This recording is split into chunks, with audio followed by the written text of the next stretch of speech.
IAAC is welcoming today the lecture of Rachely Rotem by MODU, the practice based in New York that she's leading together with Phu Hoang.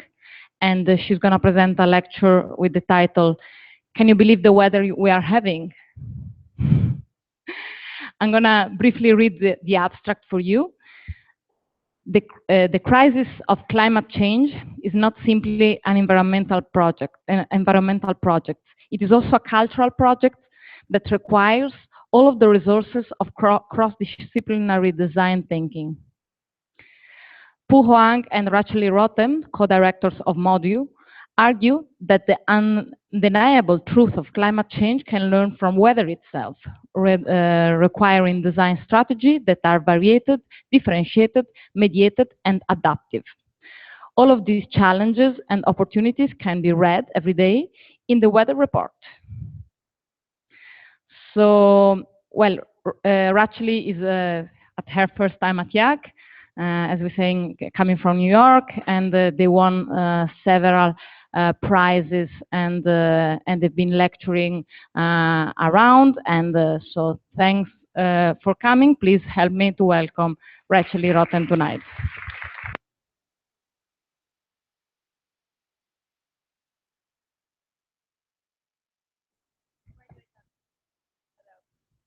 Hello. See? Can you hear me? No. Hello. 1, 2, 1, 2. Close as possible. I prefer you have free hand. Okay. So I heard you have finals next week, or so. Thank you for coming. Talking about the weather is always a good way to start conversation. But for us, it's more than that. For us, we look at architecture as a medium to connect environment to people. Our design practice or design is a form of research for us. And thank you for the invitation, IAAC, and for the generous introduction. We are currently Rome Prize winners in architecture, Phu Hoang and myself. So we are kind of citizens of the world. Phu was born in Saigon. I was born in Tel Aviv, met in New York, and spent the past year in Rome. For us, this kind of geographical map is not just about where we're from, but it's actually the weather we come from. It brings our, we think about our memories in terms of weather memories, and it influences how we think about architecture. So, as was mentioned before, the most urgent question of today is climate change. Yet still, at least back in the US, 50% of the population denies it. So what is it about climate that is difficult to get into agreement about?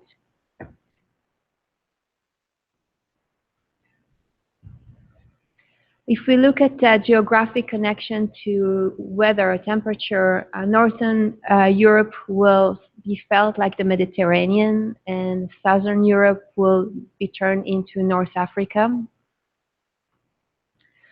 And if we continue looking at maps, this is one of my new favorite maps. It's actually a Spanish map before starting the kind of the conquest of Spain around the world. And what's beautiful about it is that actually America, the east coast of America, the North and South America are basically drawn open, and the rest of the world is except for Europe. And what's interesting about this map that it basically it's kind of a psychological breakthrough in saying we do not know. That's it. We don't know what's out there. We're not confident about it, but we are confident to say that. To say that there is not one book that tells us the answers. There's no one entity that knows everything. and it brings the notion of asking questions in an empirical way, asking questions about the world around us, and that basically brought a scientific revolution and kind of the rise of Europe, colonialism. So we like to ask questions. MODU in Rome, former empire, and basically we take the time and space to ask questions. And kind of the interest that we found in Italy nowadays is this question of the unfinished. I think you also tackle this problem in Spain. But for us, researching the unfinished in different ways that I will describe in this lecture is basically a way for us to explore our interest about environmental and social connection to architecture. So the first thing we did when we entered this beautiful office was to open the window and look outside at the clouds. And the way we look at our practice, and you'll see today many different kind of research topics that have nothing to do with architecture, is that we work in kind of nonlinear loops. We go beyond architecture, researching something completely different to go back to it.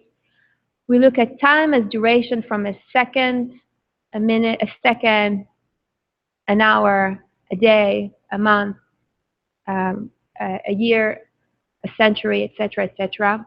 And we literally and without any shame intervene with the past.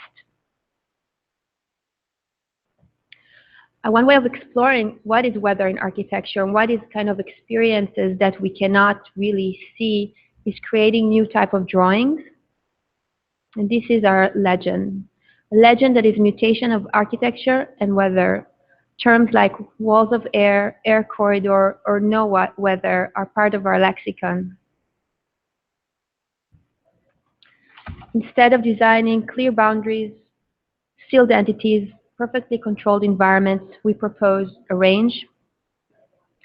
These are weather drawings that illustrate both the visible and invisible in a building. Architecture that is permeable to weather, from universal comfort to microclimates. Shifting from environmental design to design of environments. Environments that are felt and experienced. Working in different scales and actually working in contradicting scale all at once. We call it urban interiors. We create drawings that represent a change in the building. A change that is not necessarily seen but felt. So the structure of the lecture would be a pairing of research that we do in Rome and Italy and past work. This allows us to rethink of what we're doing in kind of new way and creating future kind of interest for those projects. So as I said, the first thing we did when we entered our studio is to look at the Roman skies. And this is a time lapse of Roman weather that actually changed pretty fast. And I find myself more and more happy to find a cloudy day that I can actually photograph instead of kind of a nice, sunny, blue sky weather. So weather is something that you feel on a daily basis. You dress upon it, you feel it with all of your senses.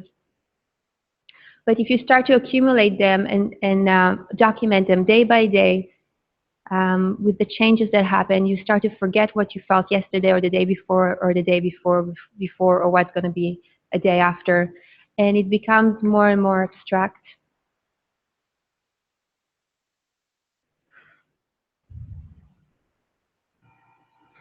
So we took that weather of an average of 16 days in Rome and looked at it from the upper sphere and the biosphere and color sampled it.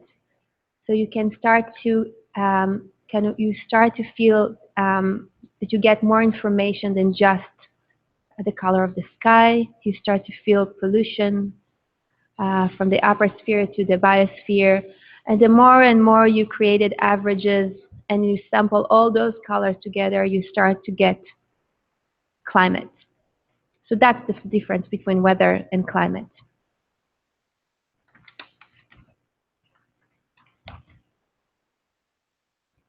going to present a project that is 6-year-old, but it's one of the projects that really is very important for us to describe our interests. This is Excel, a project for Art Basel in Miami Beach, which was an temporary art pavilion in kind of the beach next to Standard Hotel, if anybody knows. And it basically was an event space for artists from different countries around the world and in different disciplines to present their work. And it was paired in December Art Basel, which basically you have to deal with possible hurricane conditions. That was limited budget. Luckily, I translated miles to kilometers. So basically, we used 12 kilometers of rope. Rope is a material that instead of blocking the wind, it allows the wind to go through, creating different weather conditions and spatial and experiential conditions each day. So if you come on a Monday or come on a Thursday, you can get a completely different experience of the space. We created different types of ropes from reflective to phosphorescent. For us, light and ropes are a material, and we work together, creating user kind of relationship between different air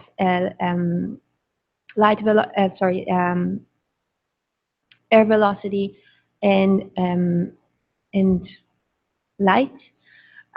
For us, it was very important to allow the user for different places and different types of engagement. The artists actually chose where they want to perform. It was completely free for them to choose. And the furniture was so lightweight, you can actually lift it with one hand and change the organization of how you would like to engage with your neighbor or with the performance.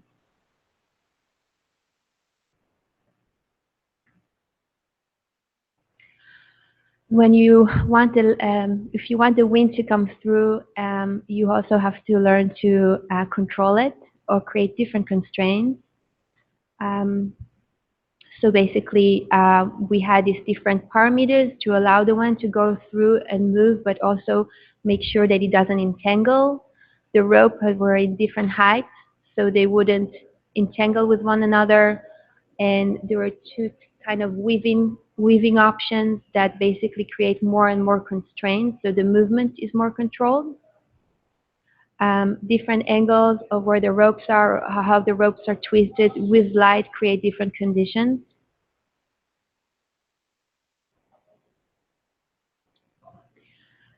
And we look at the plan as a platform, open platform of network that artists can choose where they want to engage with, as well as the audience, for example.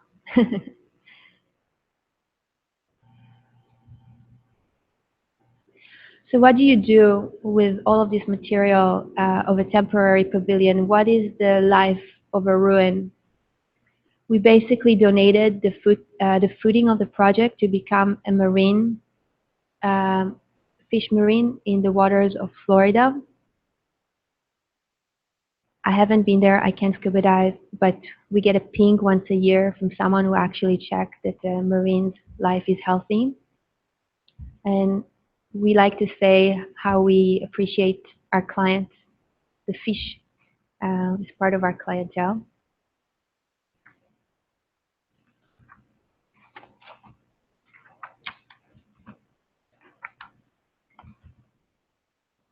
I hope everyone knows Piranesi. Good. So one of the privilege of being in Rome and having a year there, it takes a long time to access archives, by the way. So it took us 2 months to get there, but we actually visited the archive of Piranesi's engraving, copper plates, of course weather sensitive.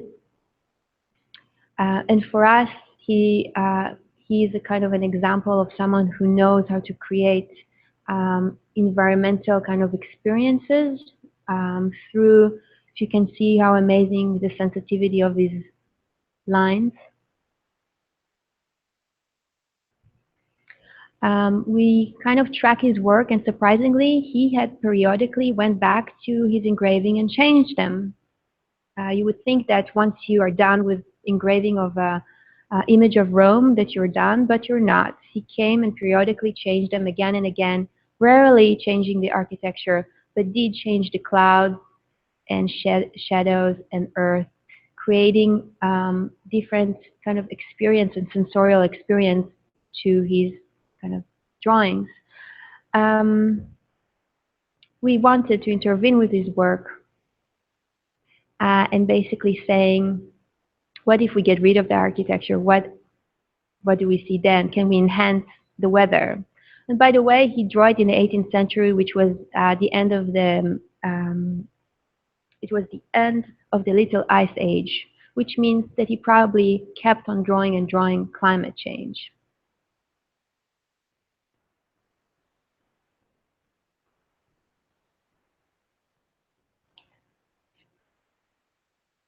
Outdoor Room, a project in Beijing.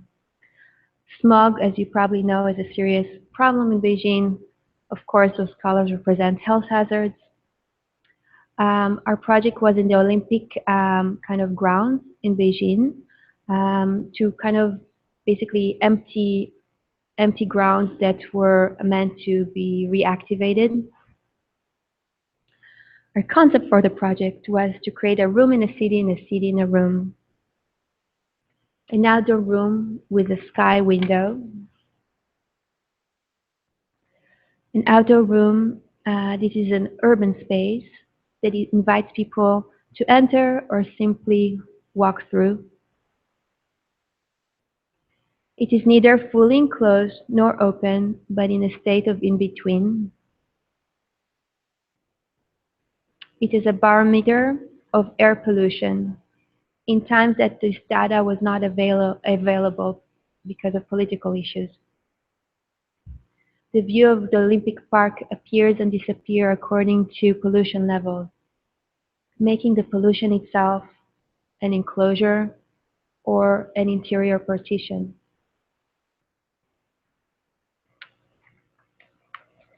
The architectural fabric that we chose is both translucent and reflective, which means that it completely absorbs the color of the skies, making our architecture appear and disappear by itself, almost non-existent.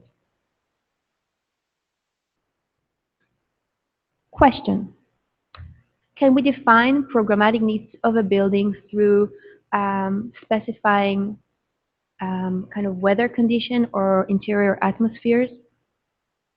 For instance, instead of thinking about a library, can we specify instead dry and warm and quiet space?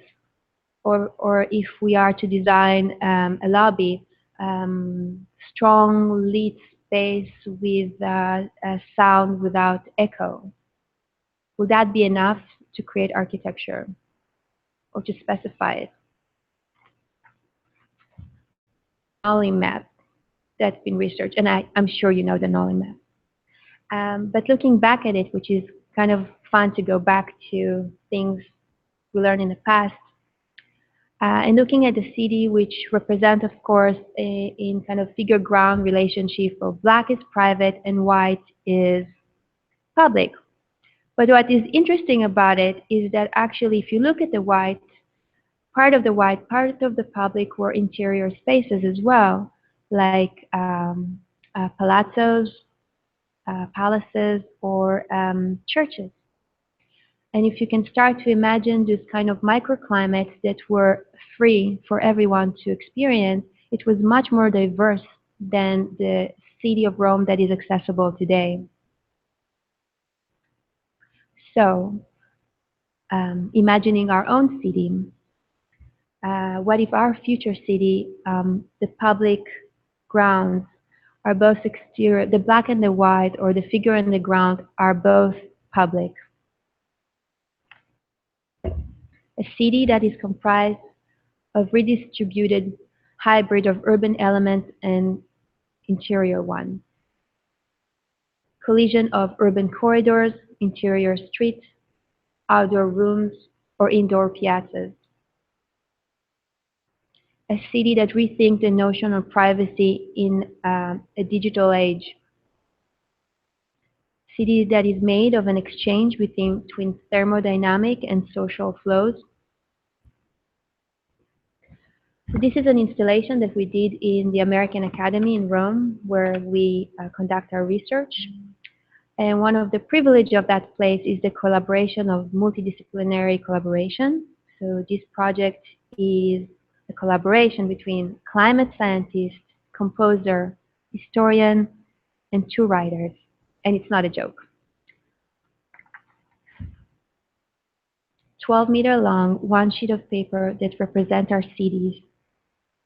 City that integrates opposite scales of the built environment, urban with interiors, mixed, creating these mutations of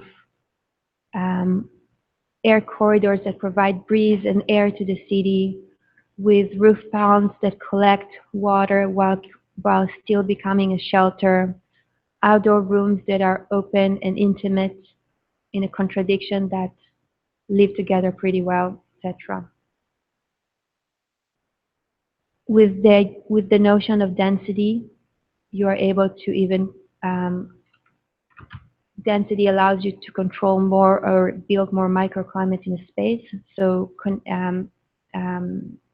adjacencies or separation help to do that. Thinking of this kind of arrangement of furniture as kind of a sea of microclimates and kind of social intimacy levels that you can choose to navigate or migrate through. You can choose your bed at night not through your territorial kind of interest, but through what you feel your kind of ephemeral experience should be at that night. We work with the calculate how much carbon emission would require to build that city, that future city. And with this data, we created this installation.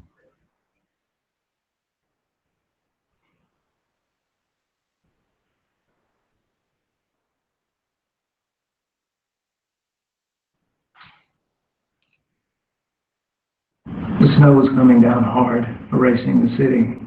On West End, just outside the Apellis, the wind was whipping a no parking sign like a fighter getting worked in the corner. The snow did not twinkle or float. It crashed down. The snow was coming down hard. The storm messengered harm to the earth.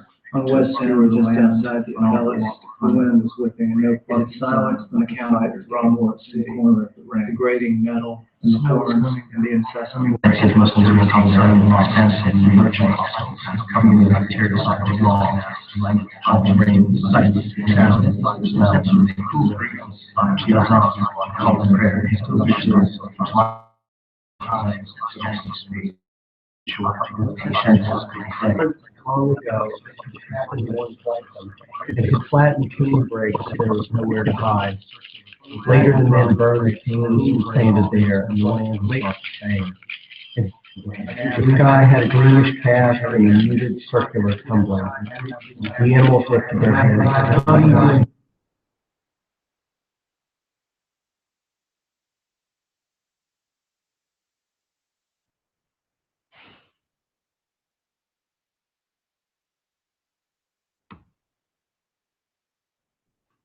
Play garden in Phu Hoang, a new city in China, built from tabula rasa. When you build in tabula rasa, nothing exists around you. You have to think about urban and interior and inside and outside at the same time. So we have a loop of kind of a courtyard and a building, trying to create this open play area with different zones or ephemeral zones that kids can basically move around according to their emotional needs. Again, our legend, or reading our project through thermal and weather experiences. Thinking about the connection of inside and outside, that what if you are able to visually and physically be connected, yet climatically be separated? We can do that through use of air curtains, for instance. Using environmental design strategies to design environments. So for instance, collecting water on the roof and creating this strong roof kind of form that with location of skylight create this soft thermal light indoors. Again, water that is used, of course, for irrigation, for gray water, everything that architecture needs to do without even talking about. Thinking about distribution of heat and cooling through this building and to generate more and more options for different zones of climate. Thinking about passive strategies such as thermal mass, and carved windows, that the windows themselves becomes a great scale for kids to engage with. And how do we design a building in terms of its future? Do we design for one program? Is this kind of building and how it looks should be just for a school or a play garden? Or we actually can specify a different thermal kind of experiences that can make it one day become a library, housing, an office, and basically design for a future or for its ruins.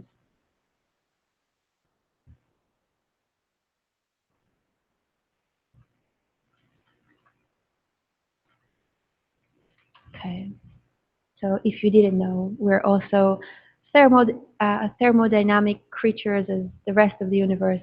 And we have a thermodynamic system that basically allows us to cool ourselves or warm ourselves by regulating exchange of heat energy.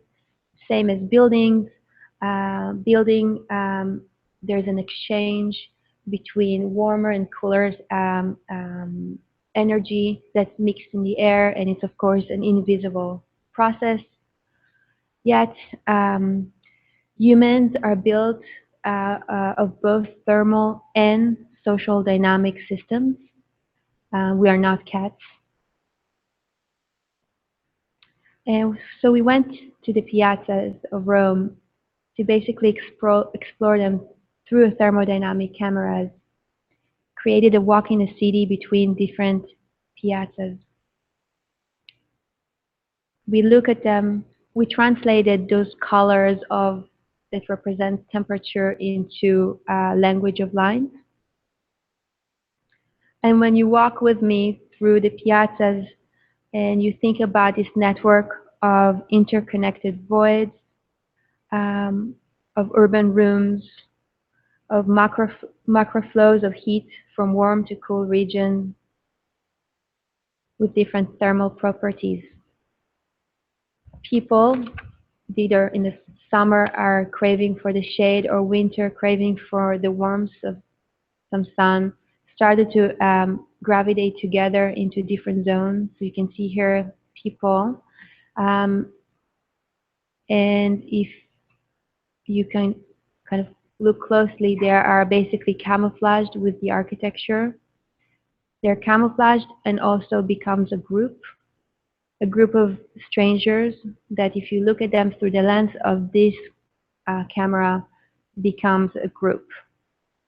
And the question is, can we use thermodynamic kind of properties in our design to engage, to create more social engagement between strangers?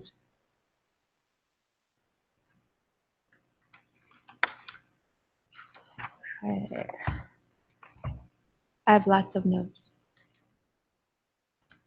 Cloud seeding, a project in Holon, which is a sleeping city in Israel. Israel become more desert, kind of, I guess, arid and hot. Every day you can feel that difference. But what's beautiful about the Mediterranean is is the breeze, and it actually kind of eases the pain in the afternoon. Again, a piazza that is not a piazza, but a square that is empty, hardly any shade, any vegetation that cools it, not used, and in a great location next to Ronnerad Holon Design Museum. And basically, our aim was to create a shade that is not static and just moves based on location of the sun, but a shade that can actually move with the wind as well. We used 30,000 EPT recycled plastic balls to create this ceiling. We use 3 types of balls that creates this kind of void that doesn't allow the balls to kind of stabilize or want to stay together, but allow for them to constantly move. This is one scenario out of many of how this ceiling might look like.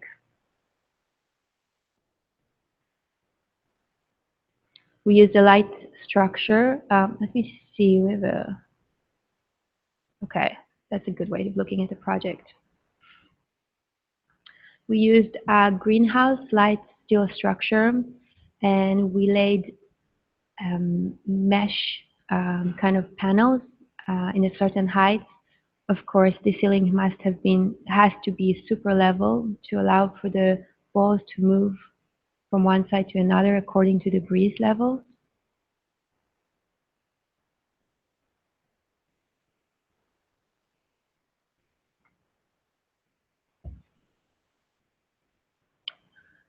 We designed with an incomplete.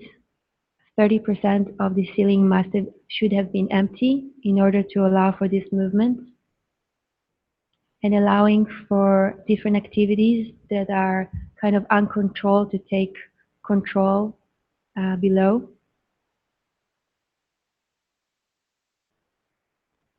This program keeps on changing according to the shade.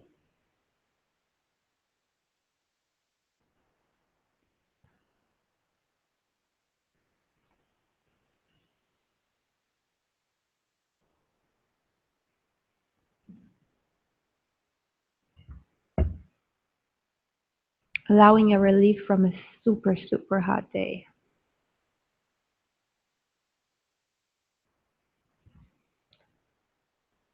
Become one part of the walking pattern in the city.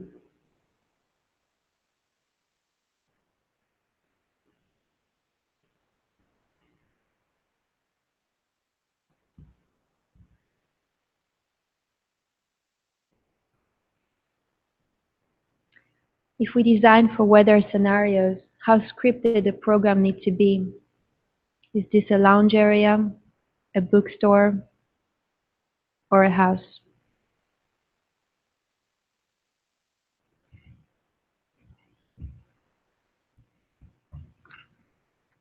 The last pair for tonight. This is an abandoned site, 70-meter high, contemporary ruin in the east coast of the US, shipbuilding factory with a boat loading dock, which is here. It was a very interesting program, basically a mixed-use manufacturing facility, education, exhibition, office, you name it. But on top of it, we needed to have basically a clean room, which we call no weather. So usually when you want to design for a clean air clean air room or a dust-free environment, you usually use kind of a strategy of an onion, which each space is less and less, filter more and more and more dust until you get into like 99.9% dust-free space.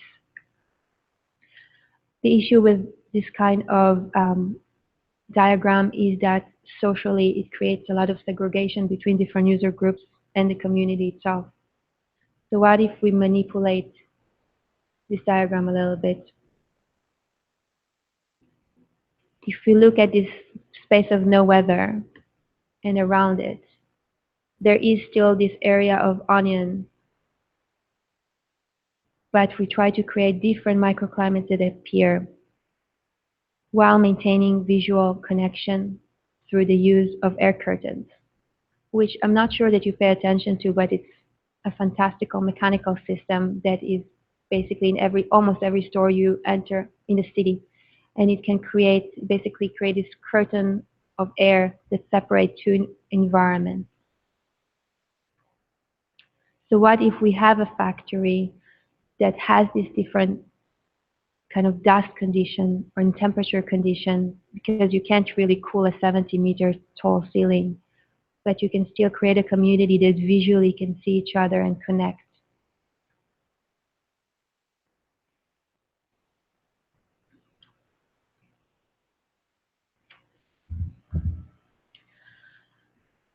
Located next to the river, this location was hit by Sandy, and it's going to be hit again by a next flood. Of course, using resilient strategies to create water retaining area, garden, and basically water channels to prevent the next flood, but actually allow for this intimate social spaces outdoor for the benefit of the community inside. So there are 600 recorded unfinished contemporary buildings in Italy. I think there's thousands of them in Spain. So same issues. And we've been documenting them in different locations. In Rome, Città della Sport by Calatrava, which I'm going to show you a movie about. In Sicily, which have many more than actually the registered ones that the officials present. And also in Milan. There actually is a minister for an unfinished project in Italy. So looking at these kind of buildings that are quite ambitious to where they are located, and again intervening with them by first deleting them, or not deleting them completely, but actually deleting the walls, and thinking about their opportunity to build with no walls. What if we can actually create architecture that live with the environment without partitions between them, without that blur line? What if that's the moment of interventions?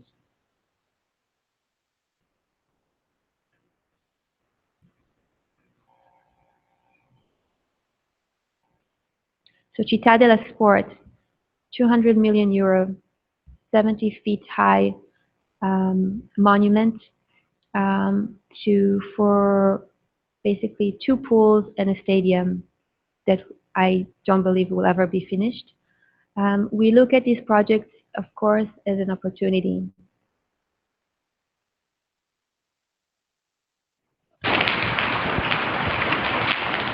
Bird sanctuary.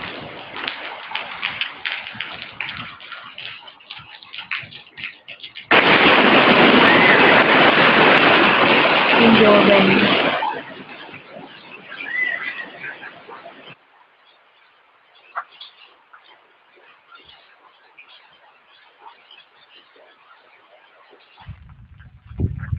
Roman fountain.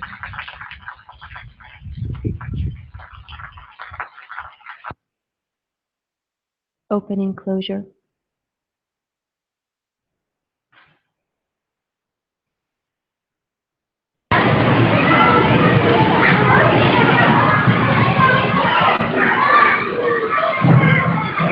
Live pool.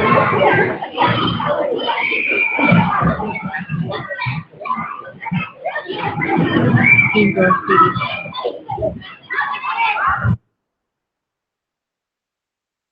Panoramic window.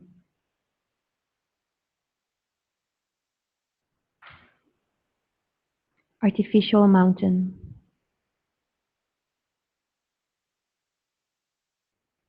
Monument without a city.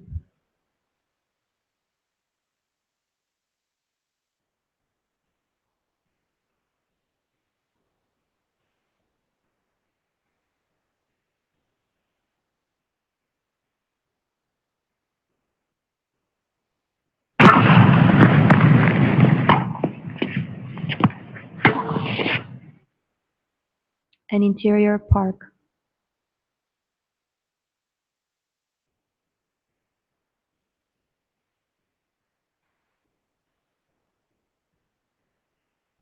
A cloud machine.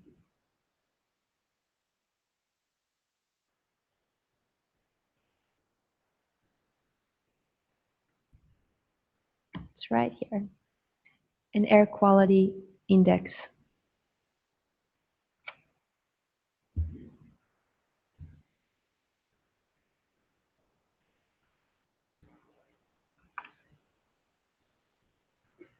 Gracias.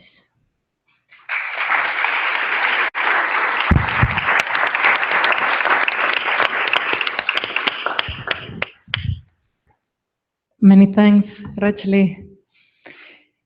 Do we have questions from the public? Anyone? No? No one.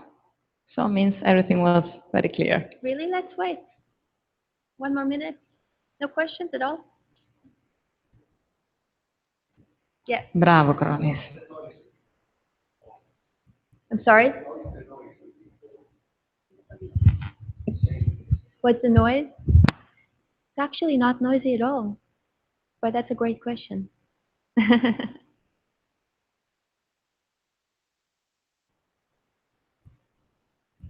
Yes. Hello, thank you for the lecture. I'm Palestinian and I live actually very close to where the location is. Maybe you could think about creating something for political weather instead of climate weather, so that it enhances the peace between the two countries. Why not? It's a really good remark in that sense. To me, the weather is a bypass to talk about climate change, which I believe is very political, at least where I come, at least in the US. It's interesting because we were invited to do a project in Jerusalem, and the first thing I want to know is exactly where it is, because that's very important. And everything we do is political. If we talk about people, then if you want to bring people together, then it doesn't matter where they come from.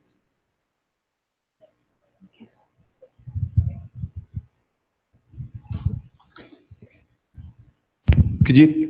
Oh, wow, that's loud. Could you explain once more the project with the curtain wall that you said, the error curtain wall? I didn't get it. There was a some kind of this one. There was some. I wasn't really sure. Yes, it's basically a shell, and in terms of square feet, it was not enough for all the amount of program that was required. So we added to it with different volume that actually cross that kind of void. And in between those different spaces,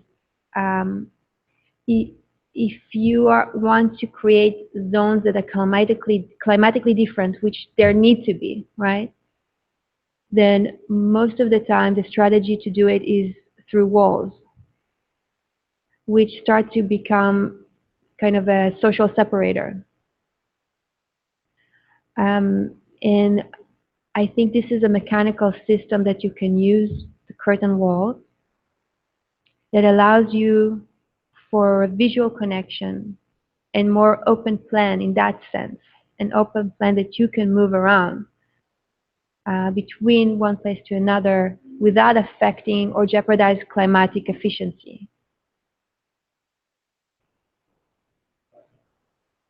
Yes, there are industrial air curtains that can perform in that way.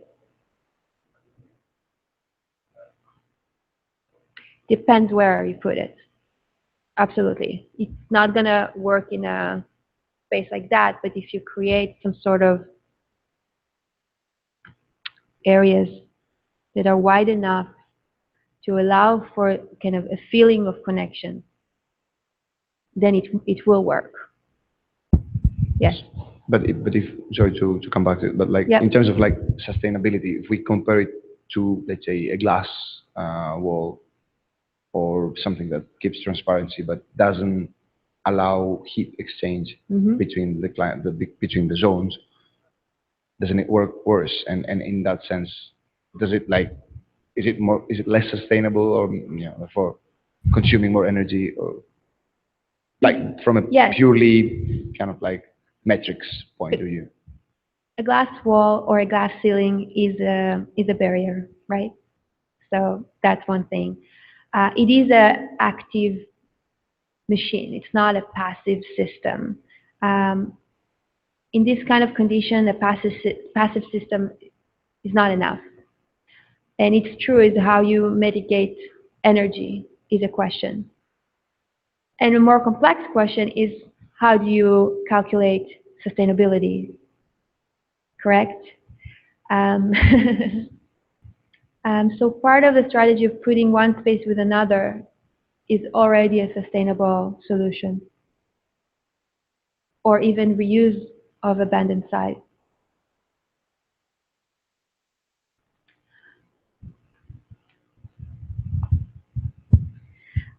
Okay, on that note, in your first project, you showed the ropes. Yes. And actually, thank you for the lecture. It was all very like elegant and concise. And your sense of user interaction seems to be quite interesting. And I know that you mentioned after this one, you did something about the Marines, and that was kind of your way of giving back to the environment, the greater environment. So other than this, for your other projects, other than creating this awareness of inside and outside and of weather and of the conditions in the current site, how else are you practicing activism towards global change, global climate change? Okay. So just to clarify, this project became the reef. So it's not that it's a separate project. So the footing of this project were sunk in the water.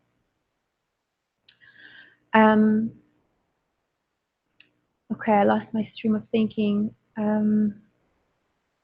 We look at our practice as, or the discussion in our practice about climate change as a cultural discourse. And that's what we're trying to be. It's not easy. It's not about saying I'm sustainable and I'm going to use sustainable technological solution as if they will actually be able to solve the situation. They're great, but they're not enough. We use them and we look at our role or responsibility as an architecture as use them as a default, but not as a miracle solution. We are trying to change the discourse, and I think it's a big job for us.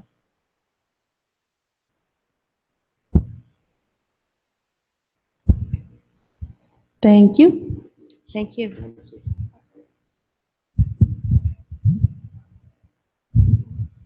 Are you sure? One more question. I love it. Okay. Well, it was a Thank you, good guys. idea to insist. Thank you, Rachely, Thank you. and thank you guys for coming.